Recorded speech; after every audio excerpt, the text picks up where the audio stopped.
The vast emptiness of space stretched before Captain Rax as he studied the holographic display on his bridge.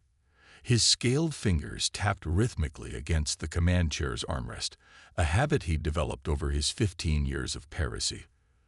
The blue glow of the tactical screen illuminated his reptilian features as he watched their target, a lone human cargo vessel moving steadily through the trade lanes.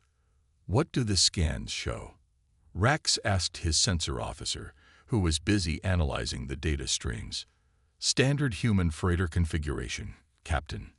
The steel merchant, according to their registry. Minimal weapons, just point defense turrets. Nothing our shields can't handle," the officer replied, his antenna twitching with excitement. "Cargo holds are full of mineral ore and what they claim is farming equipment." Rax's mouth curved into what his species considered a smile. Human ships were becoming a favored target among pirates in this sector. They were sturdy, yes, but surprisingly underarmed compared to other species' vessels. The humans claimed it was because they preferred peaceful trade. Rax thought it was simply because they were too primitive to properly arm their ships. "Life signs?" he questioned, leaning forward in his chair. 20 crew members. Standard for a vessel that size. No military signatures or unusual energy readings. The sensor officer paused, double-checking his instruments. "Though, there is something odd about the cargo arrangement." "Explain." "The containers are very precisely arranged. Most species just stack them efficiently, but these seem to follow a specific pattern." Rax dismissed the concern with a wave of his hand. Humans are known for their odd behaviors. Probably some superstition about cargo placement bringing good fortune. He stood up, his tall frame casting a shadow across the bridge. "Signal the rest of the fleet. Standard formation Delta." Around his command ship, 3 smaller vessels moved into position. They were sleek, predatory craft, designed for speed and combat. Their hulls gleamed with the dull purple metal that marked them as products of the advanced Krell shipyards. Against a simple human freighter, it was overkill, but Rax hadn't survived this long by taking unnecessary risks. "Open a channel," he ordered, straightening his ornate captain's vest. The communications officer nodded, and a screen flickered to life. The human captain appeared on the display. He was an older male with graying hair and weathered features. His expression was remarkably calm for someone about to be robbed. "This is Captain James Walker of the Earth merchant vessel Steel Merchant," the human said, his voice steady. "How can I help you?" Rax put on his most menacing expression. "Captain Walker, this is a formal notification of boarding and seizure under the Private Acquisition Code of the Outer Rim. Lower your shields and prepare to be boarded. Resist, and we will be forced to take aggressive action." Walker's response was unexpected. Instead of showing fear or anger, he simply nodded. "I understand. Please allow us time to secure our cargo. Some of these minerals are unstable. For everyone's safety." Something about the human's demeanor made Rax's scales itch. He'd raided dozens of ships, and this wasn't how victims usually behaved. They pleaded, threatened, or tried to flee. They didn't calmly ask for time to secure cargo. "You have 10 minutes, Rax said finally. "Any longer, and we start shooting. And Captain Walker, don't try anything foolish. Your weapon manifest shows you're hardly in a position to resist." Walker's smile was oddly reminiscent of a prey animal baring its teeth. "Of course not, Captain. We're just a simple merchant vessel. 10 minutes is all we need." As the communication ended, Rax turned to his crew. "Boarding teams, prepare for assault. Full combat gear. I don't trust this human's behavior." His first officer approached, looking concerned. "Sir, should we be worried about their cargo? If it's truly unstable." "They're hauling basic minerals and farming equipment," Rax snorted. "What's the worst that could happen? Some tractors might fall over." He checked his personal shield generator. "No, what concerns me is how calm they are. Keep our shields at maximum until we dock. Better safe than sorry." As they watched the human vessel on their screens, None of the pirates noticed that the randomly arranged cargo containers had begun to shift ever so slightly, moving into new positions with mechanical precision. After all, who would suspect that a simple merchant's manifest could hide so many secrets? Little did they know, they were about to learn why human ships were so particular about their cargo manifests, and why the term Deathworlder wasn't just a biological classification. The 10 minutes passed slowly on the pirate ship's bridge. Captain Rax watched as his boarding teams assembled in the docking bay through the security feeds. Each member was equipped with the latest combat gear, plasma rifles, personal shields, and armor that could stop most conventional weapons. Against a merchant crew, it was like bringing a warship to a fistfight. "Time's up," Rax announced over the ship's comm system. "Begin docking procedures." The pirate's advanced docking tube extended toward the steel merchant's hull. On the tactical display, the human ship remained passive, its point defense weapons powered down just as promised. Everything was going according to plan, yet something still felt wrong. "Sir," the sensor officer called out, his antenna twitching rapidly. "I'm detecting unusual power fluctuations from their cargo hold. Probably those unstable minerals their captain mentioned." Rax replied, but he added, "Keep monitoring." "What about their crew?" "Still only 20 life signs, all in normal positions for a merchant vessel. Most are in the crew quarters or bridge." The officer paused, adjusting his instruments. "Though, their heart rates seem unusually slow for humans facing a pirate boarding." Through the command viewport, Rax could see his boarding teams moving through the docking tube. 3 squads, 15 of his best warriors, all veterans of countless successful raids. The tube connected with a soft thunk to the human ship's hull. The communication screen flickered to life again. Captain Walker's face appeared, still wearing that unsettling calm expression. "We're ready to receive your boarding party, Captain Rax. I've instructed my crew not to resist. We value our lives more than our cargo." "A wise decision," Rax said, trying to hide his growing unease. "My teams will begin cutting through your airlock in 30 seconds. Stay where you are." Walker nodded. "Of course.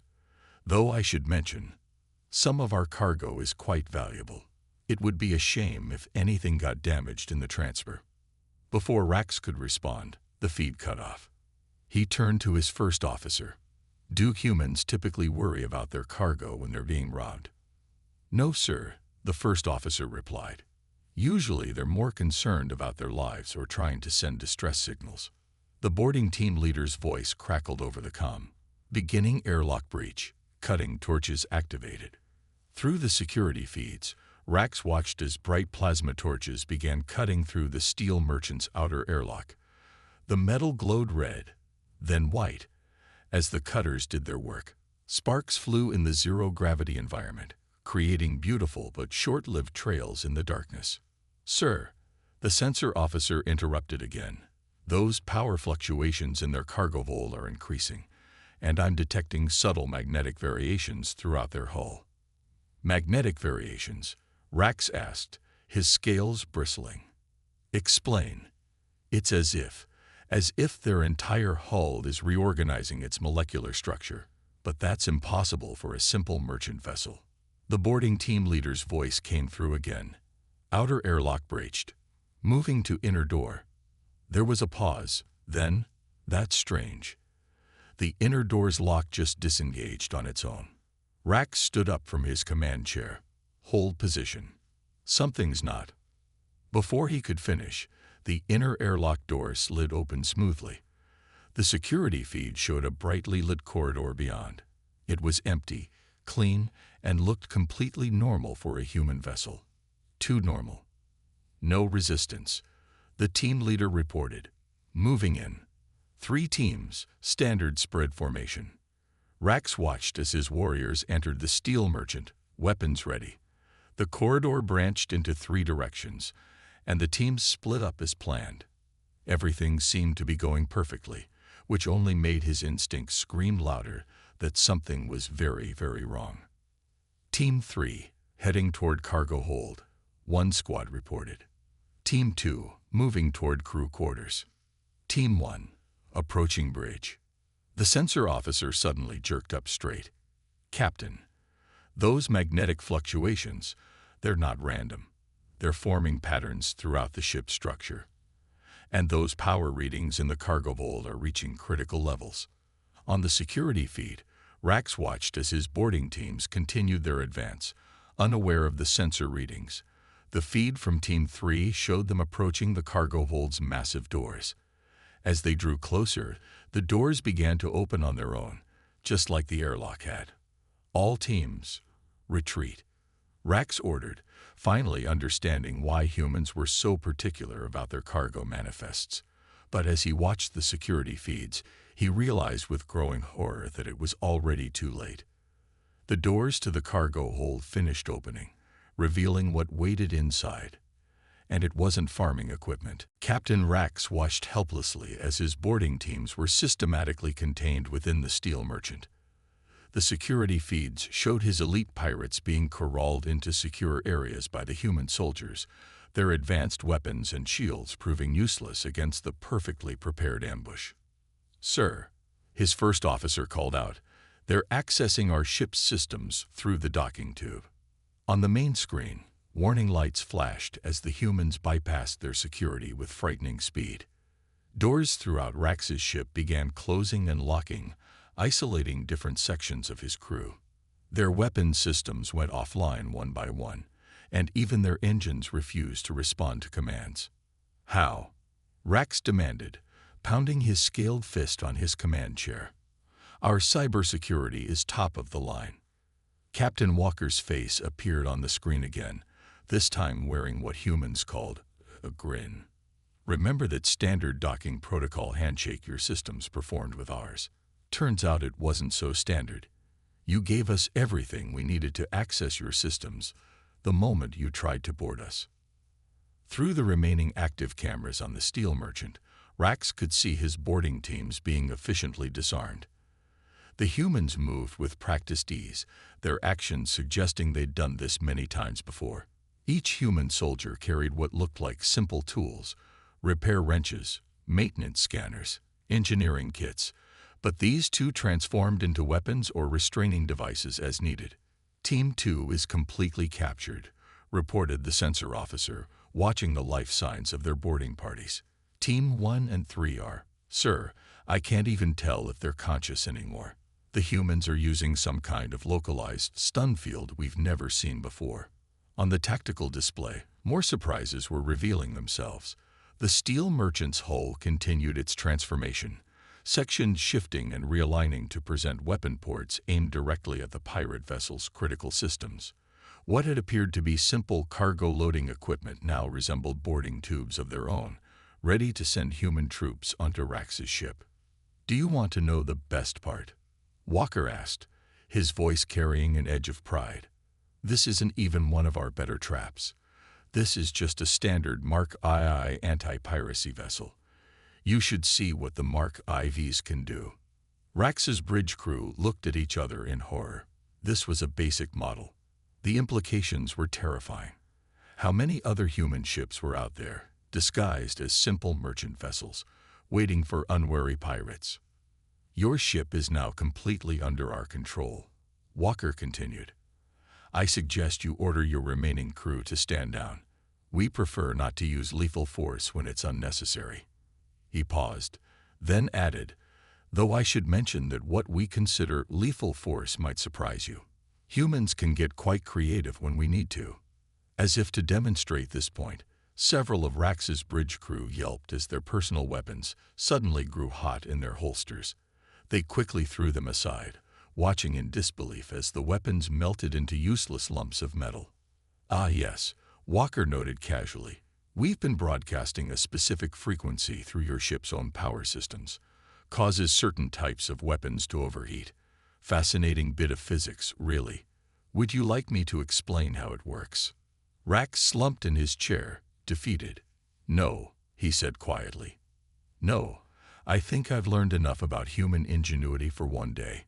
He reached for his ship's intercom. "All crew, this is Captain Rax. Surrender immediately. Do not attempt to resist." As soon as he finished speaking, The docking tube seals released with a hiss. The doors opened to reveal a squad of human soldiers, their transformed maintenance equipment held ready. Their leader stepped forward, holding what had probably been listed on the manifest as a data tablet, but was clearly a sophisticated control device. Your ship is now impounded under Section 7 of the Human Space Treaty, the squad leader announced. You and your crew will be detained and transported to the nearest United Earth judicial facility. Don't worry. The accommodations are quite comfortable. We find that comfortable prisoners are more willing to share information about other pirate operations. Rax could only watch as the humans efficiently secured his bridge. In less than an hour, his entire operation had been dismantled by what he thought was an easy target. As he was led away in custody, he couldn't help but wonder how many other pirates would make the same mistake, underestimating these deceptively clever Deathworlders and their carefully worded cargo manifests. The security feed from Team 3's cameras showed the cargo hold doors fully open, and for a moment, everyone on the pirate bridge held their breath. What they saw next made even the battle-hardened Captain Rax take a step back from his command console. The mineral ore containers were transforming. Their sides split open with mechanical precision, revealing rows of automated defense turrets. The farming equipment wasn't harvesting machines at all. Each piece was unfolding into a heavily armed combat robot. What had appeared to be simple cargo racks on the walls turned out to be weapon racks, now deploying rows of military-grade rifles and combat suits. All teams, fall back immediately. Rax shouted into the comm, but communications suddenly went dead. On the security feeds, chaos erupted. Team 3 tried to retreat from the cargo hold, but hidden panels in the floor and ceiling dropped away, revealing automated defense systems. The unstable minerals Captain Walker had mentioned turned out to be powered-down energy cells, now humming to life and feeding power to the ship's hidden weapons. "Sir," the sensor officer screamed. "The whole ship. It's not a freighter at all. It's a military-grade vessel disguised as a merchant ship." Through the rapidly deteriorating camera feeds, Rax watched as his boarding teams encountered more surprises. Team 2, heading toward the crew quarters, found themselves trapped between bulkheads that suddenly sealed shut. The simple corridor walls opened to reveal weapon ports. Team 1, closest to the bridge, discovered that the 20 crew members weren't merchants at all. The feed from Team 1's leader showed a squad of humans emerging from hidden compartments. They wore advanced combat armor that had somehow masked their life signs from the pirate sensors. Their movements were precise, professional. These were no ordinary freighter crew members. "This is Captain Walker." A voice broke through their scrambled communications, sounding as calm as ever. "I suppose now would be a good time to properly introduce ourselves. This is the UES Steel Merchant Special Anti-Piracy Task Force. And you've just walked into a trap that's been 3 months in the making." Rax's first officer pulled up the ship's original scan data. "Captain, look at this." Their manifest wasn't exactly lauding. They just used different words. What they listed as mining charges were actually military-grade explosives. Automated farming equipment technically described their combat robots. They do use similar base components. Even their mineral ore containers were technically correct. They're made of minerals, just formed into weapon systems. On the screens, the pirates' boarding teams were being systematically contained. The humans moved with practiced efficiency, using the ship's transforming architecture to their advantage. Every crate, every panel, every seemingly innocent piece of equipment had a hidden combat function. "Sir," the sensor officer reported, his voice shaking, "I'm detecting more power signatures. The whole hull is changing." Through the command viewport, Rax watched in horror as the steel merchant's outer hull began to shift. Panels that had appeared decorative revealed themselves as weapon ports. The simple point defense turrets expanded, transforming into much more serious weapons. Even the ship's basic communication array was unfolding into what was clearly an advanced targeting system. By the void, Rax whispered, they turned their entire ship into a weapon. Captain Walker's face appeared on their main screen again, A lesson about humans, Captain Rex. We learned long ago that the best weapons are the ones your enemy doesn't know about until it's too late. Those cargo manifests you found so easy to read, they're designed that way. Everything on them is technically true, just creatively worded. The humans had trapped them perfectly. Even now, Rax's own ship was locked in place by the docking tube, which had somehow magnetically sealed itself. His best boarding teams were trapped inside what had revealed itself to be a heavily armed military vessel disguised as a simple merchant ship. As if reading his thoughts, Walker added, "Oh, and those shield frequencies your sensors scanned earlier. We let you see exactly what we wanted you to see. Your shields are currently operating on exactly the wrong frequency to stop our weapons. Clever, isn't it?" Rax sank back into his command chair, finally understanding. Humans hadn't survived as a species by being simple or primitive. They'd survived by being creative, adaptable, and incredibly deceptive when they needed to be.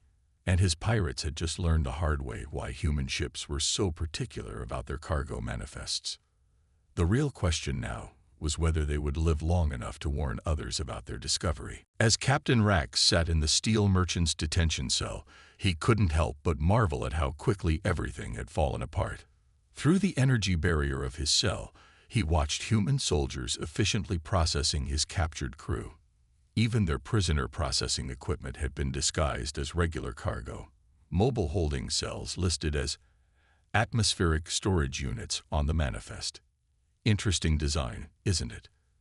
Captain Walker said, approaching Rax's cell. "Would you like to know what else we managed to hide in plain sight?" Rax looked up wearily. "Is this where you gloat, human?" Walker smiled and pulled up what looked like a simple chair, which smoothly transformed into a secure monitoring station. "This is where you learn, Captain. Computer, display original manifest alongside actual equipment designations." A holographic screen appeared between them, showing 2 columns of text. Rax's eyes widened as he read through the comparisons. Mineral samples equals automated defense turret components. Agricultural soil tester equals multi-spectrum combat scanner. Emergency flares equals plasma containment grenades. Cargo bay lighting equals military-grade targeting systems. The beauty of it, Walker explained, is that we never actually lie on our manifests. We just let others make assumptions. Pirates see agricultural equipment and think of simple farming tools.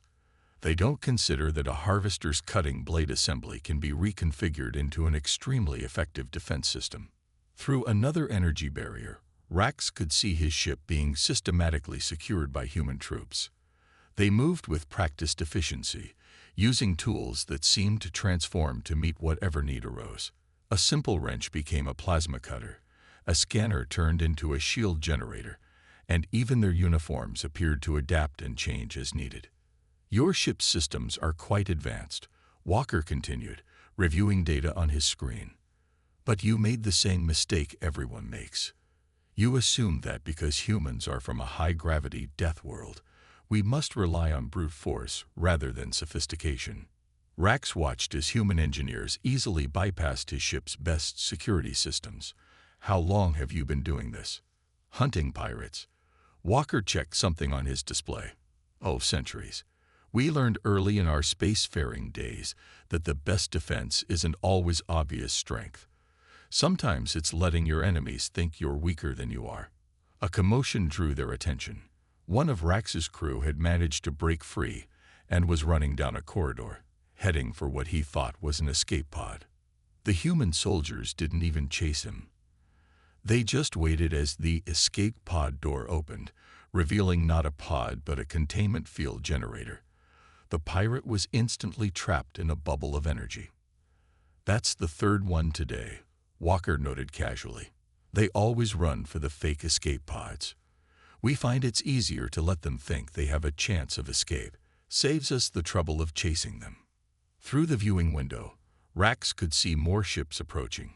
Actual human military vessels this time, not disguised ones. They moved with deadly grace, their weapons clearly visible and powered up. No pretense was needed now that the trap was sprung. You know what the real irony is? Walker asked, standing up as his chair reformed into its innocent-looking cargo configuration. If pirates just traded honestly with us, they'd make more profit. Human merchants pay well for legitimate services. But no, everyone sees our primitive ships and thinks we're easy targets. A junior human officer approached with a report. Sir, we've finished analyzing their data cores. This group has hit 15 merchant ships in the last month alone. 3 of them were actual civilian vessels. Walker's expression hardened. Any casualties? Yes, sir. A family of 4 on the last real merchant ship they attacked. Rax sank deeper into his cell's bench as Walker turned back to him, all pretense of friendliness gone. And that, Captain Rax, is why we hunt pirates. Not for profit or sport, but because somewhere along the way, your kind forgot that even primitive humans protect their own. The last thing Rax saw before being transferred to the military transport was his own ship being systematically taken apart by human engineers, its secrets being analyzed and cataloged. He realized that everything they'd learned about his technology would probably be disguised and hidden away on other innocent-looking merchant ships, waiting for the next group of pirates who thought they'd found an easy target. The hunters had become the hunted, and they never saw it coming. 2 weeks into his detention at the United Earth Judicial Facility, Rax received an unexpected visitor. It wasn't another interrogator or legal representative, but rather an elderly human historian. The old man carried what appeared to be actual physical books, something Rax had only heard about in stories about primitive cultures. "Good morning, Captain Rax," the historian said, sitting down across from him in the comfortable interrogation room. "I'm Professor Thomas. I'm here to explain why you're not the first to fall for our little tricks, and certainly won't be the last." Rax watched curiously as the professor opened one of his books, revealing images of ancient water vessels. "What is this?" "This," Thomas said, pointing to a picture, "is a Q ship from Earth's first global war. Looks like a simple merchant vessel, doesn't it? But look closer." He flipped the page to show the same ship with hidden gun ports exposed. "We've been hiding weapons on merchant ships for over 500 years. The professor laid out more images: sailing ships with hidden cannon decks, cargo vessels with concealed missile launchers, and space freighters with masked weapon systems. Each design grew more sophisticated than the last. "You see, Captain," Thomas continued, "humans learned very early in our maritime history that pirates always target what they think are defenseless merchant ships. So we adapted. Every time pirates developed new scanning technology, we developed better ways to hide our weapons." Rax leaned forward, fascinated despite himself. "But surely other species did the same." Thomas shook his head. "Most species evolved on safer worlds. They developed space travel before they needed to worry about protecting trade routes. But Earth, we had to protect our ships from the very beginning. It's in our DNA now." The professor pulled up a holographic display showing modern cargo manifests. "Look at this standard shipping document. Every single item listed has at least 3 possible uses. That mining laser. Yes, it cuts rock. But it also makes an excellent point defense weapon. Industrial coolant. Also works as engine fuel in an emergency. Even the crew's coffee maker can be converted into an emergency distress beacon." "But why go to such lengths?" Rax asked.